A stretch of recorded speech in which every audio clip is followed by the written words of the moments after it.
teema, mida ma tahaks teile edasi anda ja juhtida tähelepanu ühele tõsiselt erilisele muusikule Eesti muusikaloos, keda väga palju ei tunta, aga kes on uurimist äärmiselt väärt. Tegemist on Kanadasse emigreerunud heliloojaga Udo Kasemets, kelle 100. sünniaastapäeva tähistati nüüd 2019. aastal, eelmisel aastal või ütleme selles hooajas. Nii et see teema on mitmes mõttes väga kuum. Ja tõesti, kui mõelda, et 100 aastat on möödunud tema sünnist või kui me mõtleme Kanada keskuse või Kanada muusikaelu või niisuguse välis-Eesti muusika peale ja ütleme Kanada ja Toronto, et siis tulevad muidugi välis-Eesti laulupeod ja võib-olla romandoi ja muu nagu selline isamaaline kontekst.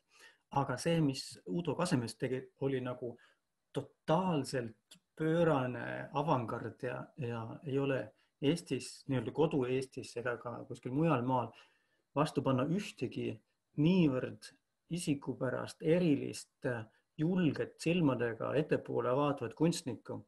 Eesti muusikas üldse ei ole ühtegi sellist figuuri, kes oleks nagu nii kompromissitu, julge, samas ka eraklik ja samas nagu väga mõjus ja ka rahvusvaheliselt niivõrd kõrgel tasemel kui Udo Kasemets või liikunud sellistes ringkondades, nagu ta omal ajal tegi, et kui me mõtleme muusika ajaloo või kunsti ajaloo arengu peale, et siis Kasemets oli tihtipeale 20. sajandi Euroopas täpselt nendes punktides, kui kõige kuumemad asjad just juhtusid. Ja kui nüüd mõelda tema tausta peale, siis tema isa oli koorijuht ja ka Udo tahtis saada dirigendiks. Aga selleks ta uskus, et saada heaks dirigendiks, ta arvas, et tuleb mõista, mis see muusika üldse on või kuidas seda muusika on tehtud, et mis selles muusikas on. Ja sellepärast otsustas õppida komponeerimist või heliloomingut. Ja mitte sellepärast, et saada heliloojaks, vaid just pigem nagu uurida.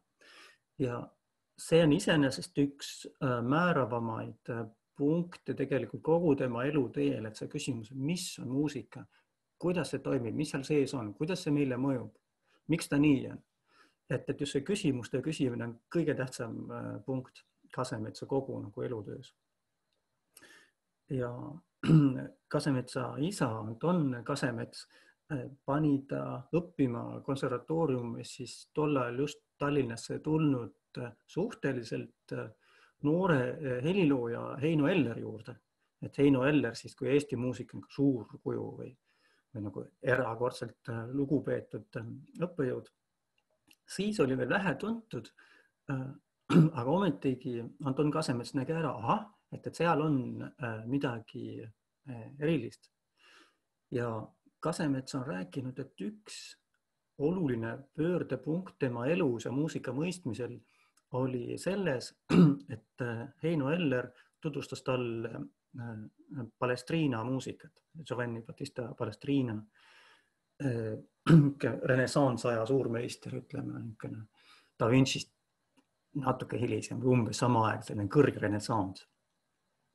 Ja mida Kasemets ütles, mis teda selle muusika juures köitis, oli mingi teatud kord.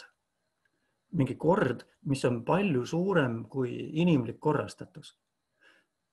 Et kui sel ajal Eesti muusika valdavalt oli, kui te mõtled ka koorimuusika peale või ka Tobiase või muu selle ajastu muusika peale, mis oli suhteliselt paralleelne, mida oleks saanud vabalt klaveriga ära mängida, et nagu üks koor võiks laulda täpselt nii, nagu me selle aja koorimuusikat ette kujutame, et see oli valitsev, aga et siis renessansmuusika puhul see, et iga hääl on sõltumatu, igal häälel on oma iseseisvus ja ometigi nad moodustavad kokku midagi suurt ja midagi väga harmoonilist. See on kõik kokku keeruline, aga samas ka ühtne.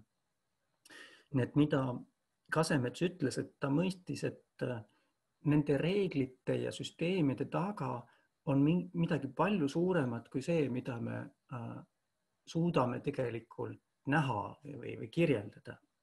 Et üks ilus võrdlus oli talt, et see on natuke sarnane, et kui me inimestena vaatame üles tähistaevast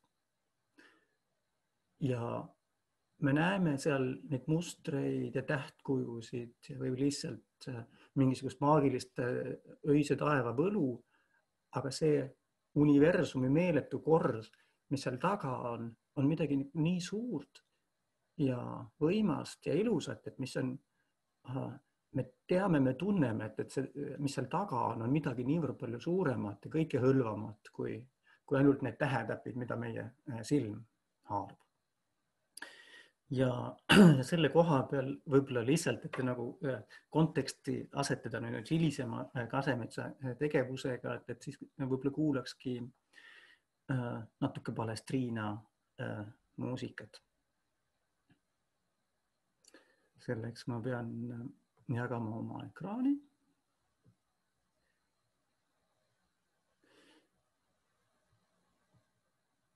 Ja kuulame siis üks kuulus Palestriina motett Tues Peetrus. Mingi osa sellest.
Et siis praegu selline katke. Ma vabandan kahju, et see heli kvaliteet paratamatult ülekandes pole see, mis muusika vääriks, aga see on see, mis meil praegu on. Jah, ja ma usun, et te kuulsite just seda mitmehäälset keerulist läbipõimunud struktuuri, mis siis nagu liikus ja hingas ja paisus ja tihenes ja elas nagu oma elu.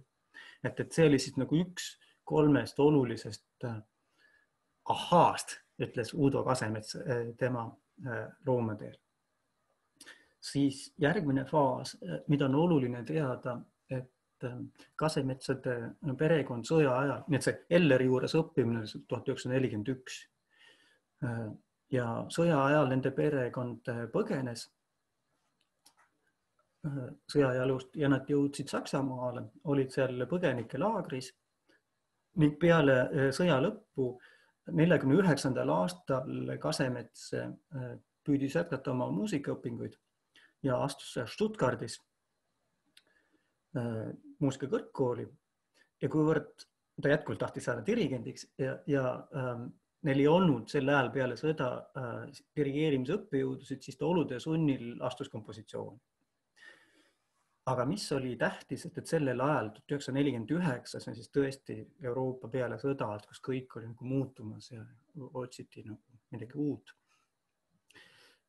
Siis Kasemets sattus Stuttgardist suhteliselt seal lähedal Darmstadtist, mis on nagu Frankfurdist mitte kaugel, tol ajal veel väga noortele kuulsatele Darmstadti suvekursustele.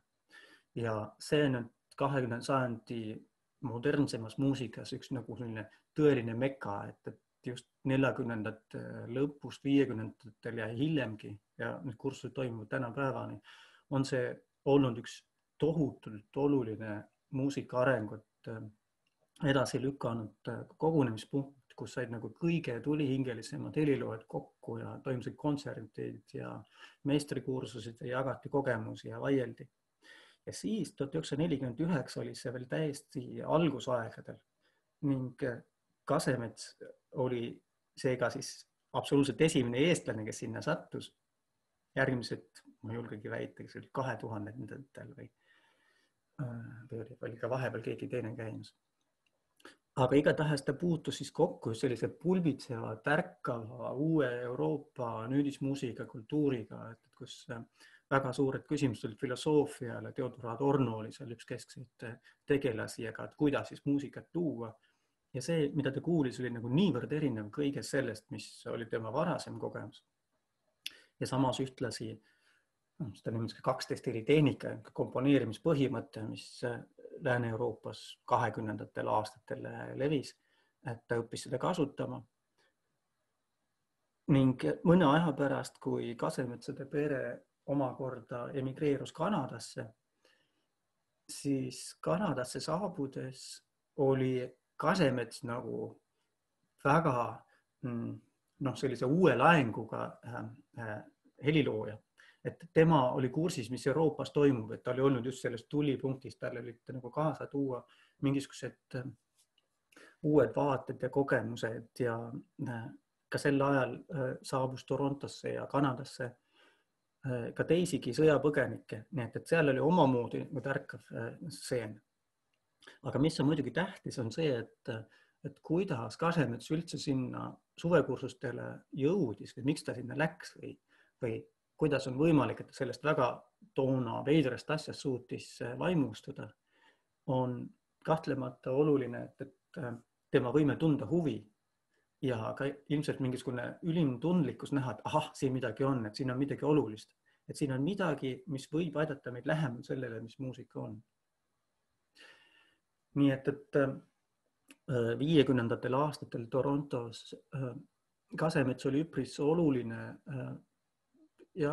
tegelane heliloojana, aga veelgi rohkem oli ta tuntud võib-olla muusikakriitikuna, et ta oli ühtlasi väga hea sulemees ja üpris terava sulemees, nii et ta oli mitte kirjutas mitmele Toronto suuremale ajalehele muusikaarvustus ja teinekord üpris kriitiliselt väga kuulsate mängijate kohta. Kui te võib-olla teate Glenn Gould, üks väga kuulus klaverimängija, eriti Bachi tõlgendajana tuntud. Näiteks ta oli väga kriitiline ühe Glenn Gouldi kontserdi suhtes, mis oli natuke nagu üle jala lastud. Nii et ta tõesti oli kompromissitu, võttis asju väga ausalt, ei teinud mingeid hinnaalandusi. Ja eks ta hiljem lasti siis sealt ajale juurest lahti ka. Ja ühtlasi oli ta korraldaja, nii et ta tõmbas käima päris mitu kontserdisarja, toona siis suhteliselt sumbunud konservatiivses Toronto muusikaelus otsis just võimalusi tuua neid kõige uuemaid suunde sisse. Ja mis on ilmselt tema arenguteel kõige rohkem nüüd muutust tekitanud. Peast, et Armstadt oli siis võib-olla teine, aga kolmas ja kõige määravam oli John Cage. Kasemets ja John Cage, nad olid varem ühel festivalil kokku puutunud ja siis esimesel kohtumisel Kasemets õigupoolest ei osanud nagu kuidagi moodi isegi paigutada seda, mida Cage tegi. John Cage siis Ameerika 20. sajandi keskel ja teises pooles üks erakordselt oluline helilooja, kes muutis väga palju üldse muusikast mõtlemist. Ja Cage'i puhul ja väga paljud tema põhimõtted võttis Kasemets üle. Üks oluline punkt on helilooja kui kunstniku subjektiivsest otsustest lahtiütlemine. Et see, kuidas mingi teos sünnib, ei ole see, et ma tahan siin, et see, ma ei tea, oboe mängiks nüüd üles ja klarnet mängiks allapoole, et minu meelest nii on hea, et ma tunnetan, et kuidagi moodi minu sisse tuli see tunne, et siin peab nii olema. Ja Cage kasutas erinevaid meetodeid, üks on niinimetatud täringute meetod või siis Hiina I Chingist lähtuv nagu kõrte viskamise või nagu juhuslikud meetodid. Aga igatahes me sellesse väga sügavuti praegu ei lähe, aga et just, et muusika ja helid kui midagi sõltumatud, et helid vabastatud heliloojast mingit pidi ja et ka see põhimõte, et iga heli võib olla muusika, et see oli nagu oluliselt määrav Kasemetsa jaoks.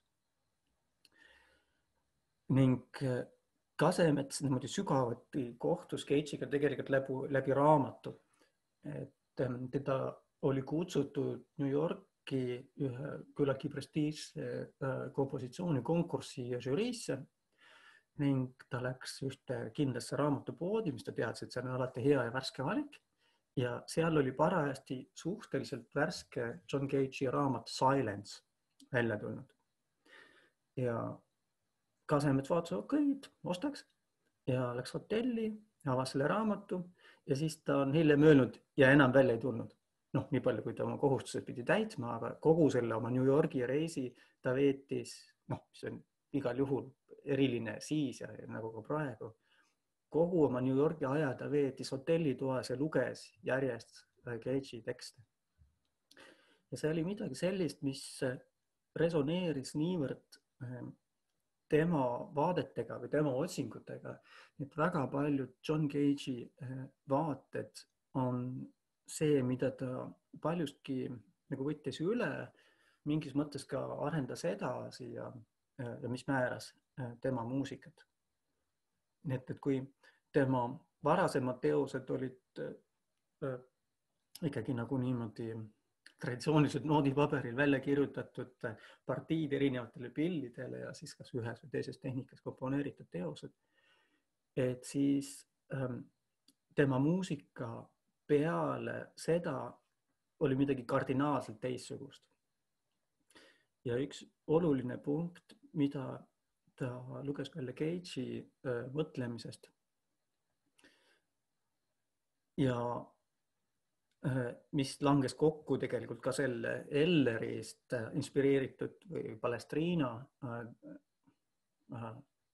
mõtetega, et muusika, ta nägi, et muusika on üks võimalik süsteem, mille läbi inimene püüab mõtestada universumi. Ja ei ole olemas nagu üks muusika või see, et küsimus, et mis on muusika, on nagu võib-olla väga palju laiem, et muusikaid võib olla väga erinevaid. Ja isegi ühes kultuuriruumis võib olla erinevaid muusikad, mis suhtestuvad selle universumiga hoopis teiste reeglite võrgustiku läbi, kui on, ütleme, klassikaline harmoonia või häälte juhtimine või see, mida konventsionaalsemas kompositsioonis õpetatakse. Ja muidugi ka Cage'ile omane punkt, et kõigest kõige tähtsam on kuulamine ning ka küsimus, et kus muusika sünnib, et mis on muusika või mis mitte, et kas partituur on muusika või et kas kui kõrbes mängib raadio ja mitte keegi seda ei kuule, kas see on muusika. Ja Cage'i ning ka Kasemetsa seisukoht oli eelkõige, et muusika sünnib kuulajas. Nii et see on nagu kuulaja enda loodud kogemus, seosed, vastuvõtt, ma ei tea, nauding, pettumus, pahandamine, et see kõik on nagu väga personaalselt kuulaja ala. Ning helilooja ei peaks olema see, kes nagu toodab mingisuguseid uusi leivapätse, mida siis nagu ette lükata lauale ja mida ootuspärasel viisil siis nagu lahti lõigata ja maitselt roa kõrvale sisse süüa. Et helilooja roll on pigem tekitada olukordi, kus kuulaja meeltel oleks midagi haarata. Ning samas mängijatel oleks ühelt poolt vabadus, aga teiselt poolt ka kohustus teostesse süveneda palju rohkem ja mingis mõttes ka panna oma suuremat ajalist panust. Nii et ka esitaja ja helilooja ja publiku nagu selline väga selge eristatusena on tema loomingus palju rohkem kokku saanud, mis üldiselt oli ka Ameerika 60. aastatel paljude heliloojate juures oluline teema. Aga siis võib-olla ma näitaks ka mingeid noote ja püüaks võib-olla veidi lähemalt seletada, et kuidas ta siis seda tegi. Jagan jälle oma ekraani.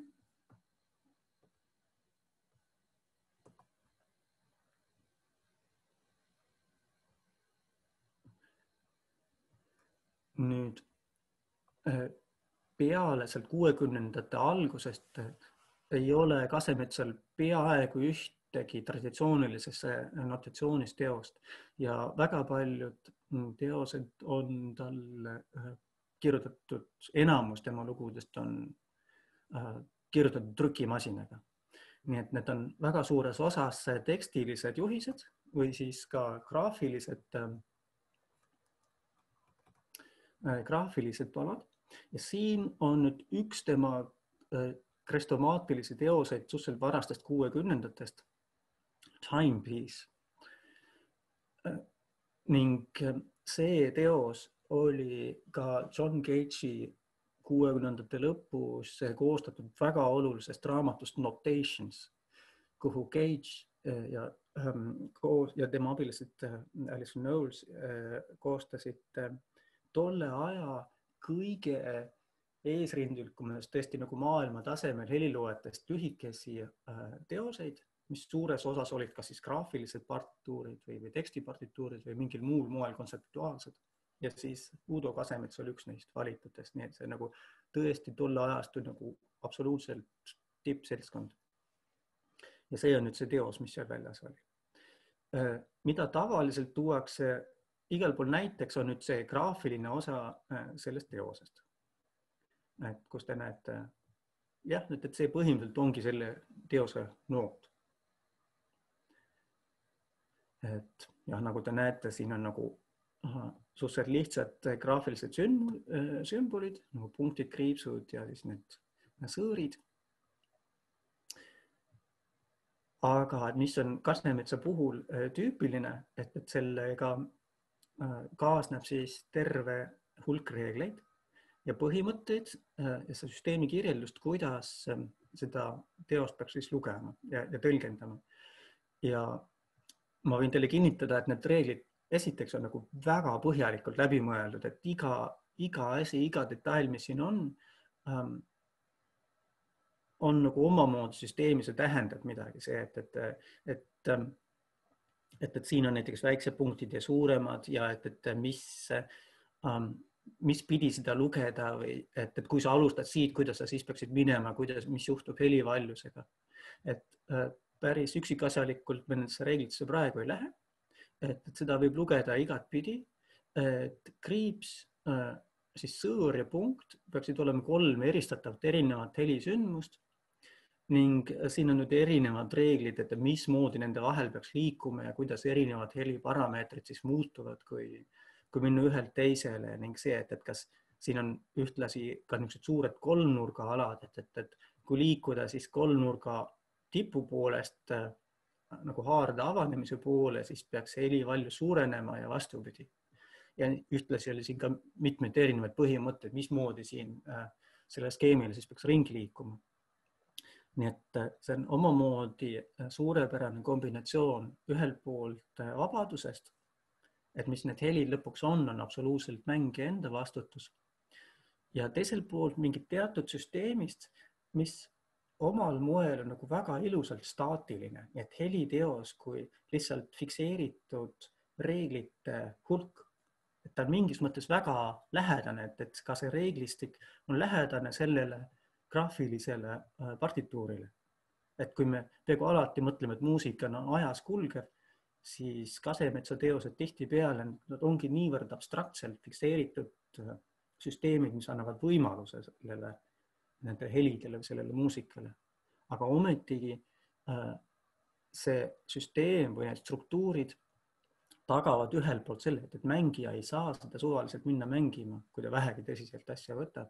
Ta peab tõesti sellega töötama ja kummalisel kombel, et see asjasse tulev pingutus tihtipeale kandub ka mingi erilise kvaliteedina mängijatele edasi.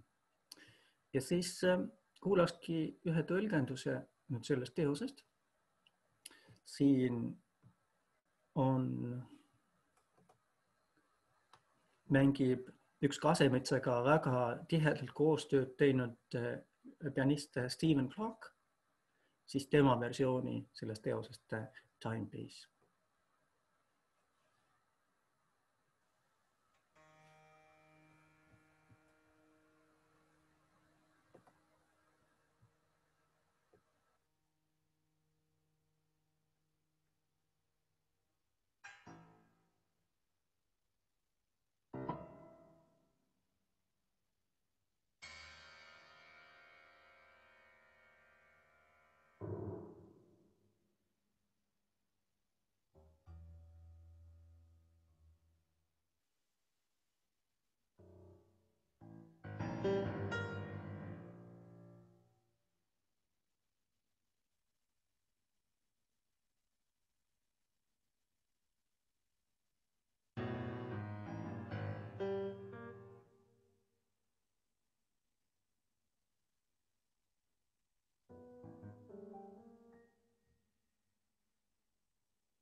Ja vabandust, ma kahtlesin selles teoslõigega, aga nüüd on see näide, mis ma tahtsin mängida.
Katkestan siin, et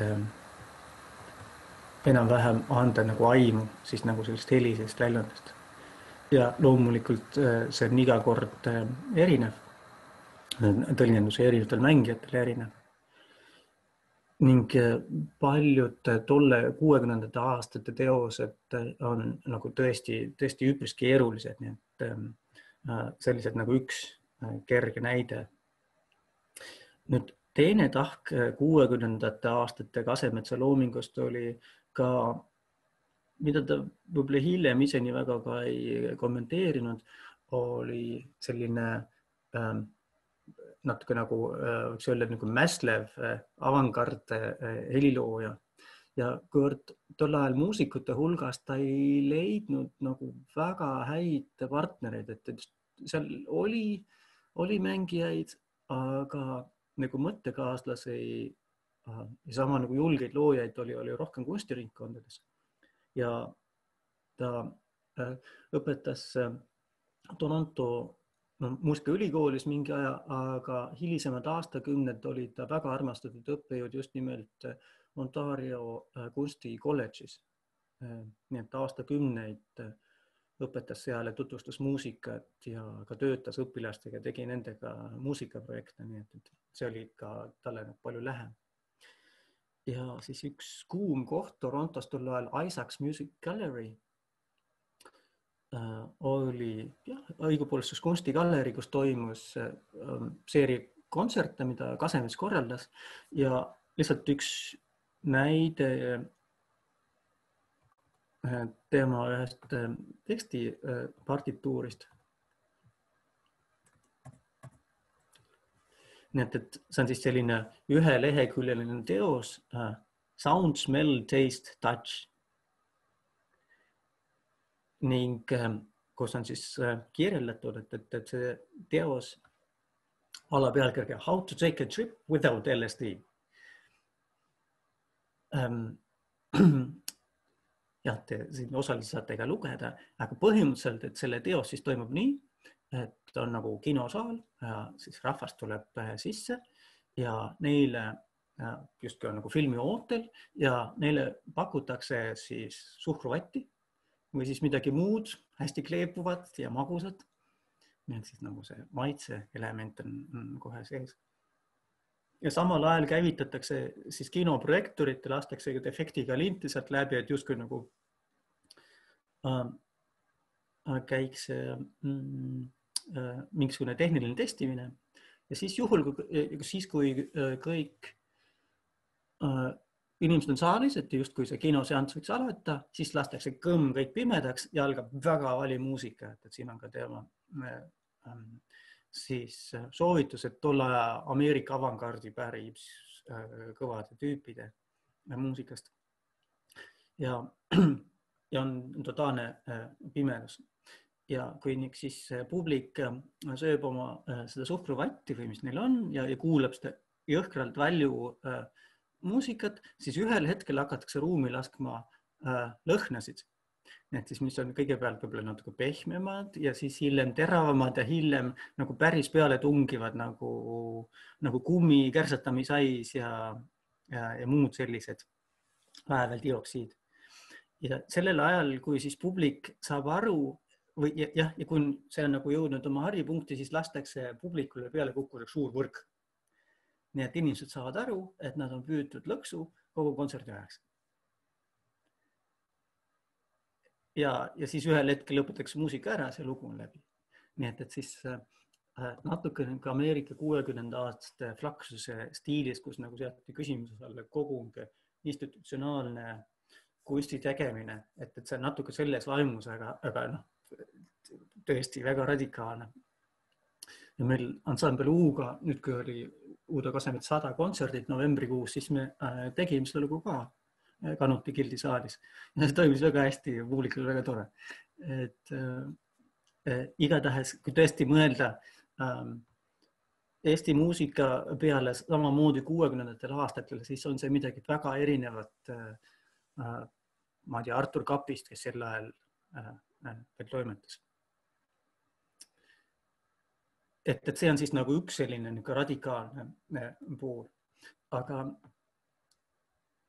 jällegi see oli midagi, mis oli nagu tol ajal nagu õhus ja tolles kontekstis oli see väga vajalik, et tõesti nagu nügida ja liigutada, raputada seda kunstipublikut ja Kasemetsa galerii kontserditel alati käis ka mõni arvustaja ja suuremad Kanada muusikalehed selles ilmusid ülevaated, nii et see oli tolle aja nagu niisuguses põhipressis olid tema kontserdid sees ja loomulikult nad enamasti olid väga sellised kritiseerivad või loomulikult, mis see siis on, mis see siis toimub ja millele tihtipeale Kasemets kirjutas siis ka vastulaused, nii et tollel ajal siis toimus juhtivas Toronto muusikaajakirjanduses nagu aktiivne diskussioon siis kunsti olemuse ja soovide ja suundade üle. Nii et see on iseenesest üpris tähelepanu väärne. Nüüd rääkides veel mõjudest ja Kasemetsa otsingutest ja siis üks näide, üks eriline teos, millest nüüd ka hiljuti oli meil ettekanne, Kasemetsa TT. See on siin. ja see, siin on üks väike presentatsioon,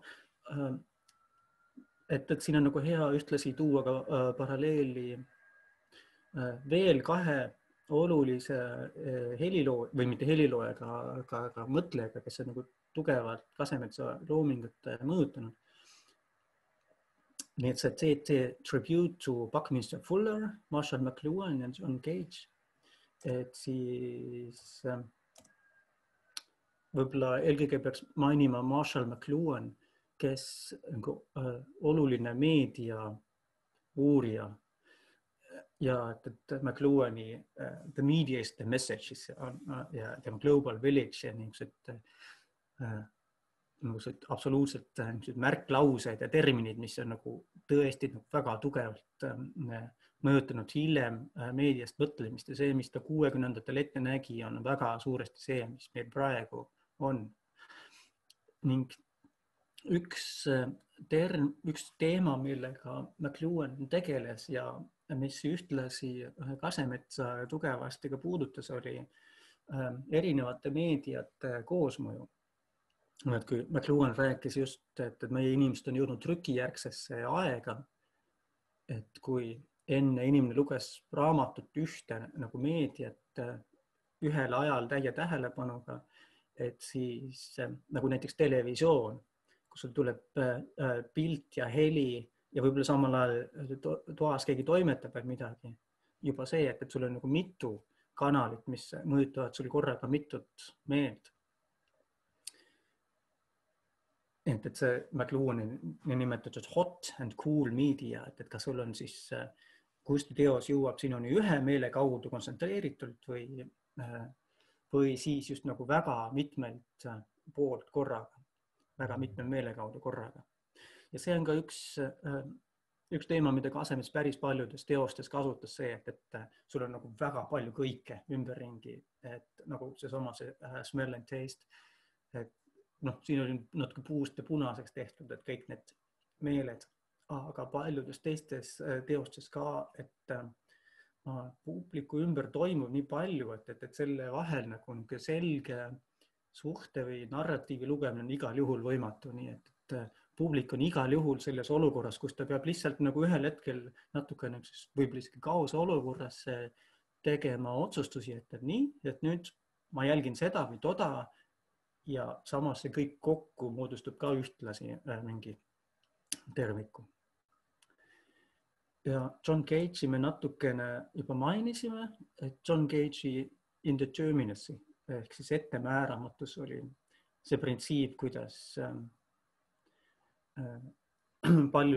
paljuski juhuse operatsioonide abil Cage lõi oma muusikat ja ka see I Chingi täringu või siis kõrte viskamise süsteem, jällegi niisugune suurepärane, tegelikult väga universaalne süsteem, oli Kasemetsal väga lähedane, ta kasutas need I Chingi heksagramme väga paljudes teostes. Ja siis kolmas mõjutegur, kes oli nagu väga oluline talle Buckminster Fuller, arhitekt, võiks öelda, insener ja keskkonnamõtleja ja kellel palju tulevikku vaatavaid patente tohutult, et siin üks termin, mida siis Kasemets sellest TT teoses võttis aluseks, oli vektorite tasakaal või selline transegrity põhimõtted, kus nagu sõlmed ja vardad siis loovad niisuguse kerge, aga väga tugeva konstruktsiooni, mis ühtlasi on nagu ka vaatamata deformeerimisele peab nagu vastu. Ja siis nendest põhimõtetest lõi Kasemets teose TT ja jah, see ei ole siin praegu kirjas, aga see TT on aastast 1968 ja rääkides veel tema nagu silmadega ettevaatamisest, see teos on 1968 mitmes mõttes eriline, et siin ka see meediamassaaž on mitmed pidi kohal, aga et see teos kasutab arvutit. Nii et ja publiku osalust ning ühtlasi elektroonilisi helisid ja valguskujundust. Nii et see on niisugune tõeline multimeedia teos, väga varane. Et siin siis ettemääramatus tuleb suuresti publikust ja publikule anti perfokaardid ja seletati ära süsteem, kuidas nad siis torkisid nõelaga aukusid sisse vastavate numbrite peale seal perfokaartides. Ma võin korra näidata. Et valida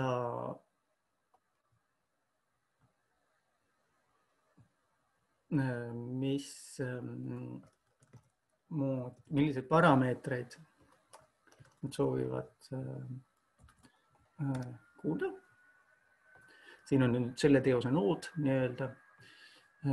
See on lehekülgede kaupa, siis skeeme ja valemeid ja põhimõtteid, aga et põhimõtteliselt, et publikule siis anti kätte seda sorti perfokaardid ja nõelad ja siis nad pididki siis torkima augud nende numbrite peale, kuidas nad tahtsid, et helikõrgus ja amplituud ja värv, valguse värv ja intensiivsus oleks.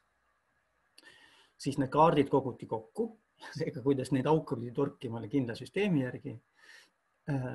Ja arvud söödeti arvutile sisse, et selle teose esiettekanne tõesti toimus 1968 ühes polütehnikumis, kus oli tol ajal suur arvuti olemas, mis suutis neid perfokaarte töödelda ja siis arvuti siis Exceldas tükk aega ja arvutas välja tulemused vastavalt siin nendele valemitele ja nende valemite järgi joonistati selline skeem,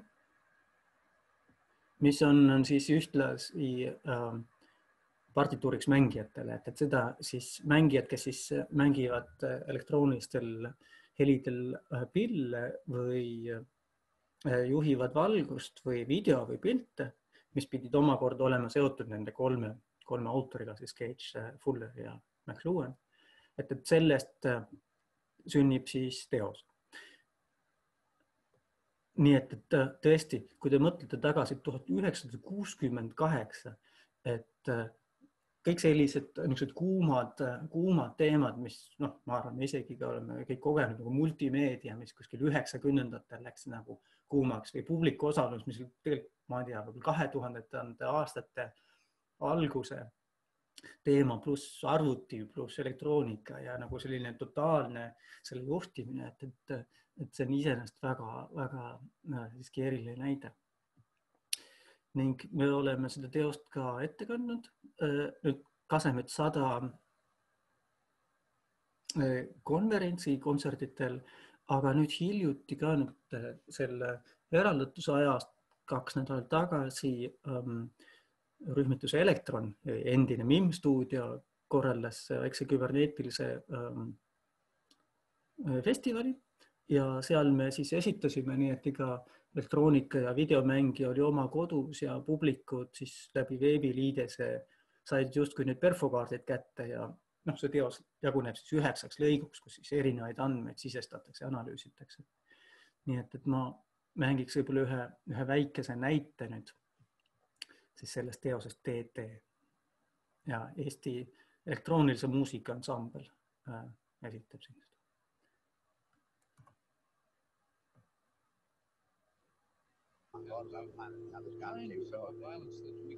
Lihtsalt, et siin te näete nüüd seda koori.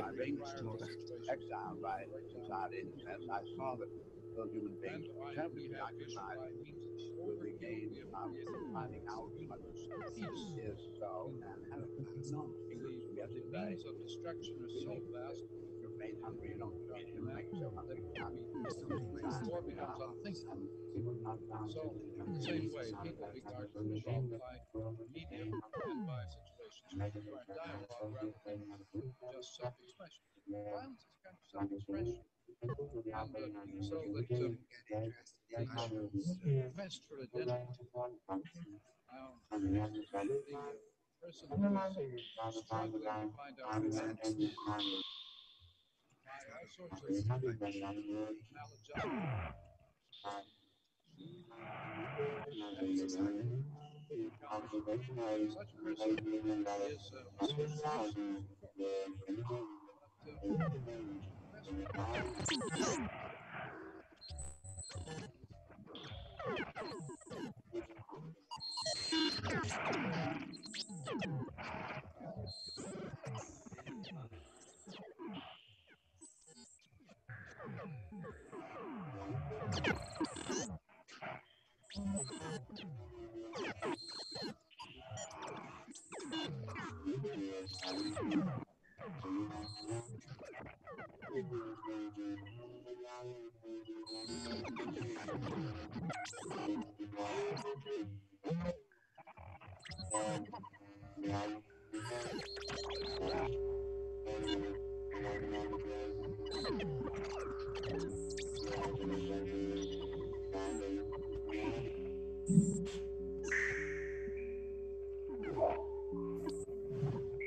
Siis selline väike näide Kasemetsa jällegi ühest supersüsteemist, kuidas ta nagu mõtles nagu väga põhjalikult igasuguste detailide peale. Ja need detailid on eelkõige just süsteemi tasandil, et see, kuidas see konkreetne lahendus antud juhul ka oli, et seal ta ei tee ka mingeid ettekirjutusi.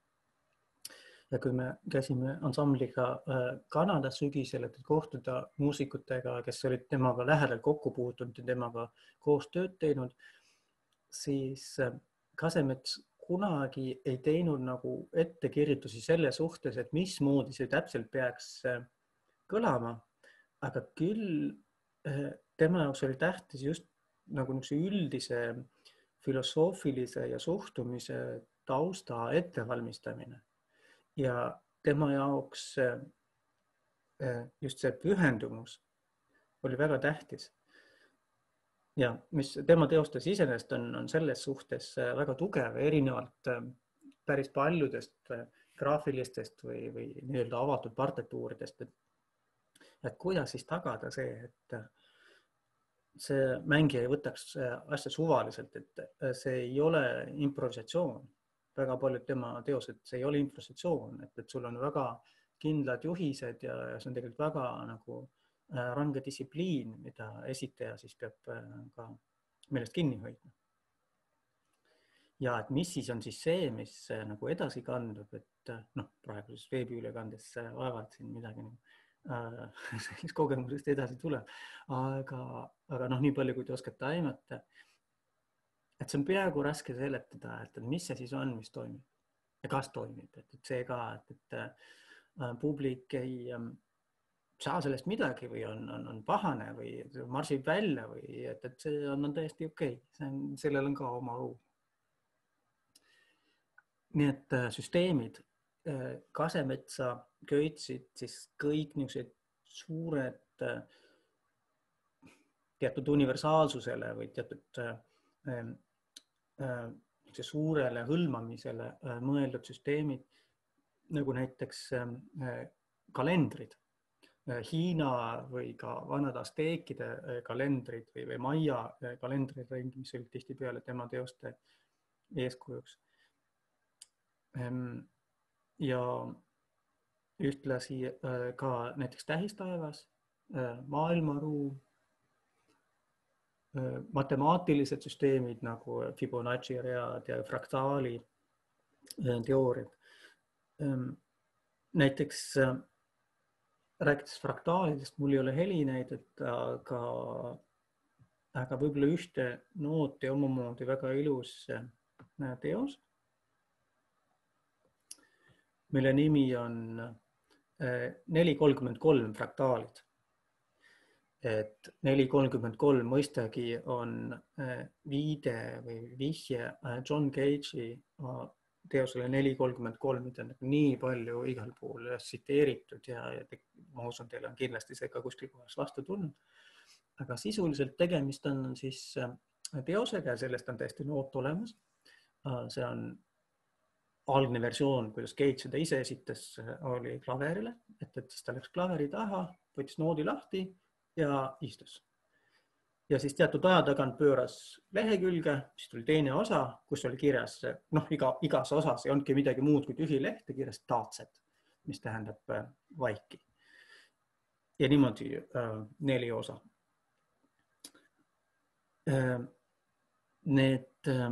Ja osadel oli mingid teatud omad proportsioonid. Et mis selle teose iva on see, et kui nüüd see pianist on laval ja ei mängi ja on vaikus, ei ole mitte midagi, et siis algselt, eks see oli mäng selle kontserdi olukorraga ka, aga teiselt poolt, et kui seda teost teha kas või loenguruumis, et see tegelikult alati toimib, et see, kuidas kuulamine muutub või mis helid muutuvad huvitavaks, et see on üpris eriline. Aga see on nüüd nagu kõik variant. See lehekülg on nüüd põhimõtteliselt selle teose ülesehitus ja siin Kasemetson on võtnud siis selle üldise Cage'i struktuuri, mis siis jaguneb 5 osaks, et nagu 4 osa on 1 minut, 1 osa on 33 sekundit. Ning seda, kolmeks osaks, need on lihtsalt minutid. Et igal osal on siis nagu oma pikkus ja seda struktuuri on ta nagu omakorda siis nagu järjest vähendanud justkui nagu fraktaali ehk siis kuidas nagu suur vorm, suur struktuur ja väike struktuur nagu langevad kokku ja väiksed nagu moodustuvad siis erinevad. Nii et põhimõtteliselt siis on siin 3 selgelt eristatavat helikujundit, et siis ring on 1, ruut on 2 ja romb on 3 ja igast kujundist on vaja leida 5 erinevat varianti. Nii et mis on millegi poole selgelt eristatavad. Ja kui see ei ole ka päris täpselt haarata, kuidas see läheb, aga et siis alguses esimese minuti jooksul võib mängida siis ainult seda esimest sorti kujundit. Ja esimese 2 minuti jooksul on siis esimene kujund ja tema variatsioon ja siis niimoodi teose lõpupoole ta läheb järjest tihedamaks. Nii et see viimane 33 sekundit on siis nii, et sisuliselt tuleb 33 sekundiga mängida ära siis kõik variatsioonid sellest rombi kujundist. Mis need helid on nagu mängija enda otsustada. aga mis on, ma arvan, nagu oluline siit korra nagu tähelepanu pöörata, kui ma leian selle õige lehe, mida võib-olla isegi võiks korra vaadata. Nii et suhtumine, et kuidas Kasemets seda nagu lugu nägi, proovin natuke suurendada veel.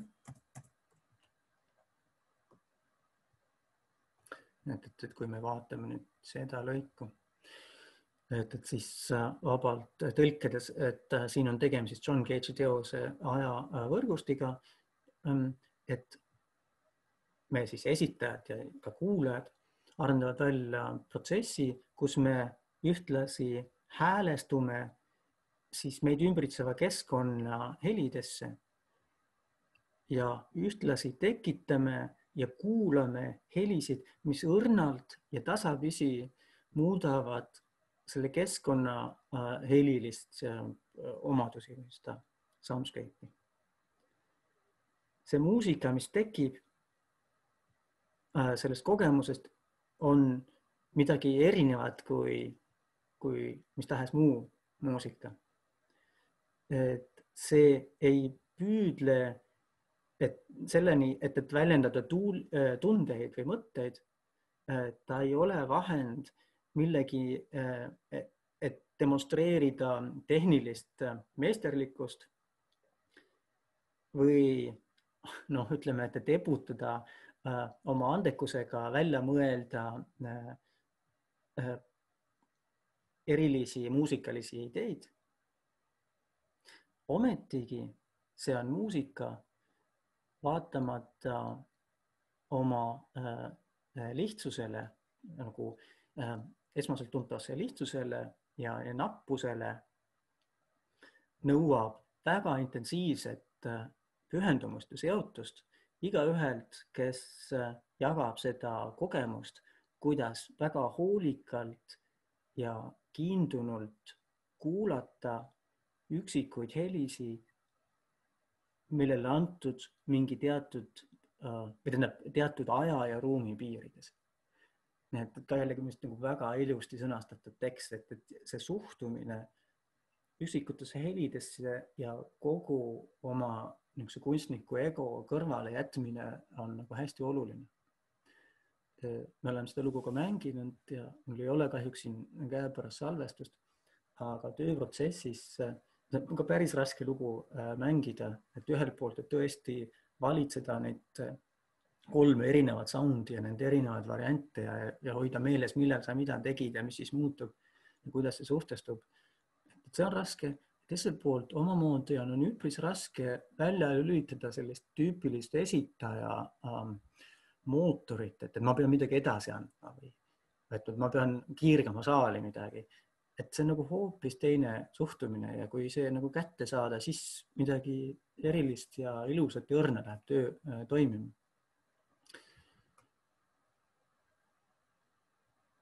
Ning võib-olla lõpetuseks ühe näitena veel, helinäitena, mida kuulata, oleks üks helikatkend tema ulatikust tsüklist Time Trip to Big Bang and Back, et siis ajarännak suure pauguni ja tagasi, kus ta suuresti lähtub siis taevakehadest ja erinevatest teooriatest kosmosest, nii ajaloolistest kui tänapäevastest, kus igal osal on siis iga osa materjal ja mingisugune tsüklilisus on seotud siis taevakehade liikumise ja nende erinevate suhetega. Aga praegu siis kuulaks ühe keskse osa, see on üle tunni aja kestev tsükkel, mille nimi on Messier muusika. Ja selle peale on ühtlasi nagu üks teine löökpilli teos Galactic Quasars, et see Messier, kui ma ei eksi eesnimega, oli prantsuse täheteadlane ja Messier objektid on helendavad taevakehad, mis võivad olla väga erinevad, need erinevad udukogud ja galaktikapilved ja muud. Et Messier uuris meteoriite ja siis teda segasid igasugused muud täpid ja helendavad kohad ja siis ta püüdis nagu teha kataloogi ja panna kirja, mis ei ole meteoriidid. Et selline taeva kaardistamine oli Messier üks teema ja väidetavalt praegu just aprillis peaks olema võimalik, võib-olla see on möödas, aga peaks olema võimalik peaaegu kogu seda kataloogi taevast nagu silmata, nii et nagu fännid pidid sellega praegu tegelema. Nii et iseenesest ka nagu, keda huvitab, et siis NASAl on ka imeliselt kauneid pilte nendest Messier objektidest.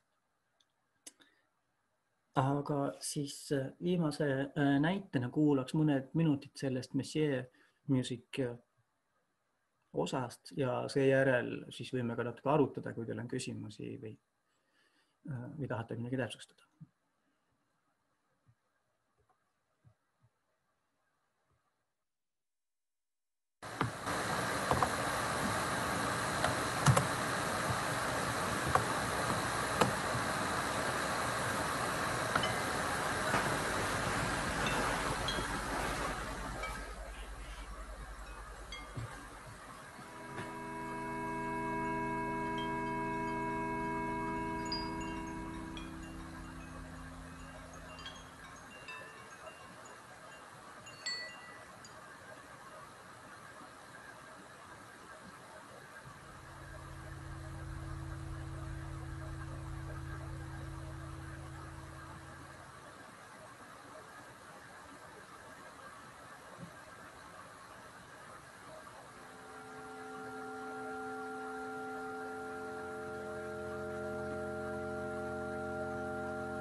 Jah, et see, mis ma siit vahepealt kerisin edasi, et see on sisuliselt selle teose noot, et kus on siis need erinevad messia objektide pildid.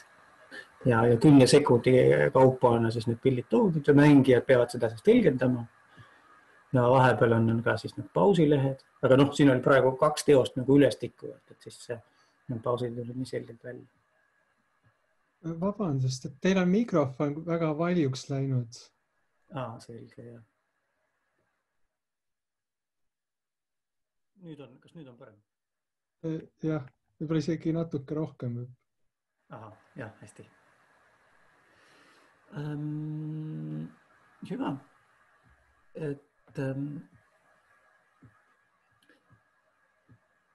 Ja Kasemets iseenesest, et ta oli nagu niivõrd ühelt pool nagu eriline tegelane ja ka praegu Kanadas käies ja inimestega suheldes ja intervjuusid lugedes, et tema mõju oli nagu väga tugev, et see tõesti nagu mitmed generatsioonid heliloojaid ja ka kunstnikke, keda ta tugevalt mõjutas.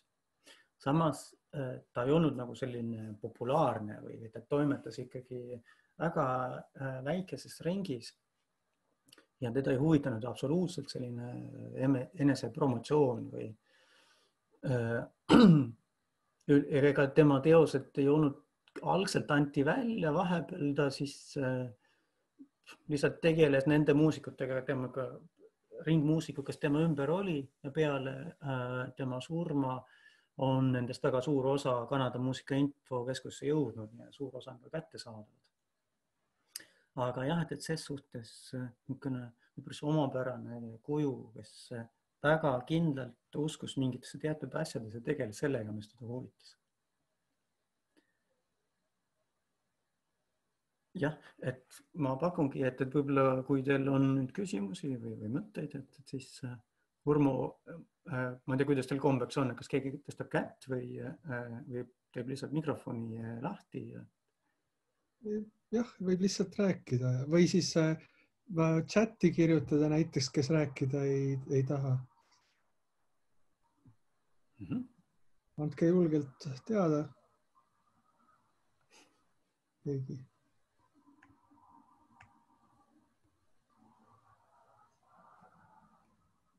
Keegi vist ei oska küsida, see on nii keeruline teema. Ja, et no mis asja juures on oluline lihtsalt nagu meeles hoida, et selline tüüp on olemas.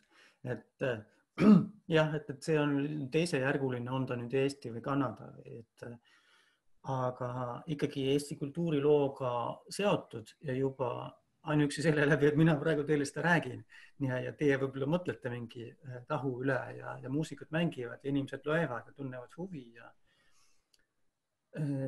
ja ühtlasi ka tema inimlik mõju, et kohtades nende kunstnike või muusikutega, kellega ta on kokku puutunud, et see oli nagu ilmselgelt sügav ja nagu kaua kestev, et midagi erilist seal kahtlemata oli. No ma võib-olla küsin ise siis, kui keegi teine ei taha. Et mind huvitab, et milline võis olla Kasemetsa mõju, kui üldse, ütleme siis raudse eesriide taga? Kas see ulatus siiani tema looming? Peaaegu üldse mitte. Et temast nagu natuke teati Lepo Sumera, ma ei tea, millal see siis võis olla, 90-ndatel. Igatahes ühes raadiosaates tõi Kasemetsa näiteks Kasemetsa 90-ndast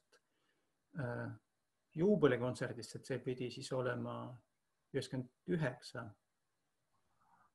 aastast vist või oli siis varasem. Igatahes, et see oli nagu üks kild, mis ma teadsin. Kasemets ise käis 2006 Eestis, et siis ta oli kutsutud Eesti muusikapäevadele ja oli kontsert ja workshop ja intervjuud. Ja ma tean, et Kasemets ja Pärt olid kohtunud Torontos vist siis ilmselt. Et neil omavahel oli mingi kontakt, aga muus mõttes ega teda ei eriti teata kuni siiamaani. Et see on tõesti üks osa, mis Eesti muusikakultuuris selline eksperimentaalne muusika, avatud partiteeridega tegelemine on ikkagi suhteliselt või praktiliselt täiesti üldse puudunud.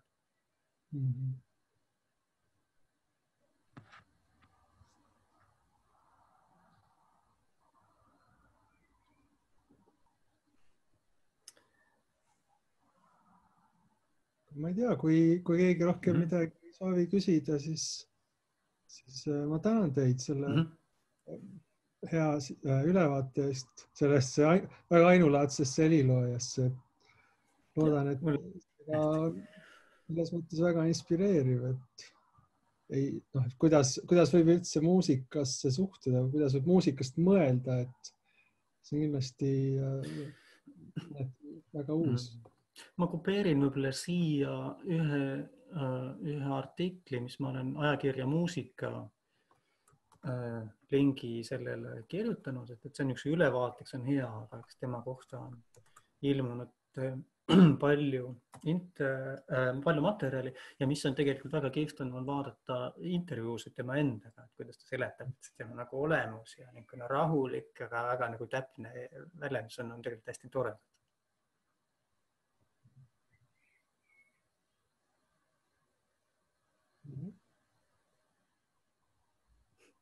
Aitäh kommentaaride eest sinna chatis. Aga siis mul on hea meel ja soovin teile siis ilusat päeva edasi.